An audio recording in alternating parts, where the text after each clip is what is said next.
And oftentimes it happens. You feel like you're alone and you feel like it's only you.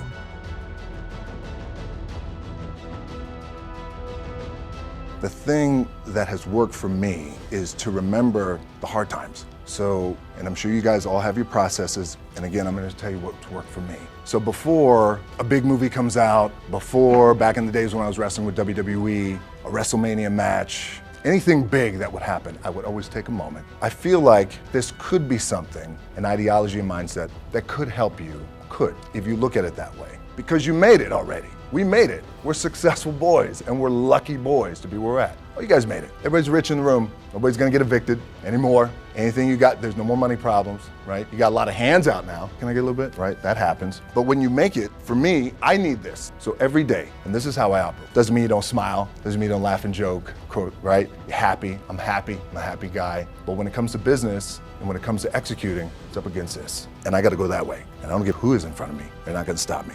How to get over deep sadness with Dwayne Johnson. Dwayne Johnson says to remember the hard times. Before something big in his life would happen, he would remember the hardest times in his life. When you're successful and you've made it, think about the road ahead and moving forward. Don't let anyone or anything get in your way. You need to talk about your feelings. Don't hold them in. The weight of the world is on your shoulders. Make sure you are open in discussing how you feel. Because he was evicted, Dwayne Johnson has such an appreciation for everything he has now. He was 14 at the time, and he thought to himself that he never wanted to be in that position again. What could he do to succeed? What could you do to succeed? I would have to say growing up, and the examples that were set for me from my parents. You know, we struggled a lot. There was a lot of struggling going on. My dad was very successful in his own right. He was a professional wrestler, so he was a local star at that time before the business of professional wrestling became global. But there was a lot of struggle, and watching them struggle and watching them pull through it and having that example. And also, not only in addition to that example, I think consistently being told that whatever it is that you want to do, you've got to get after it. There's no substitute for hard work, always pays. You know, those type of mantras over time. Well, I think a good portion of it is, sure, especially while you're growing up, and those are your examples of, you know, what it's like to get beat down, what it's like to get, just in terms of struggle, what it's like to be evicted out of your apartment, what it's like to have your car repossessed, and watch your parents go through that I think is defining as a kid. And then for me too, I knew I wanted to be something. Important to me that I didn't fail. But by the way, and if I did fail, at least what was also important was the lesson. And I didn't realize that until I got older, because you know, when you're grind, you don't really recognize those things when you're younger, but I could recognize them now and the importance of them now. And just in terms of the drive and the determination, a lot of it was experience too. Get your ass kicked, get back up, and you put the gloves back on and you swing away.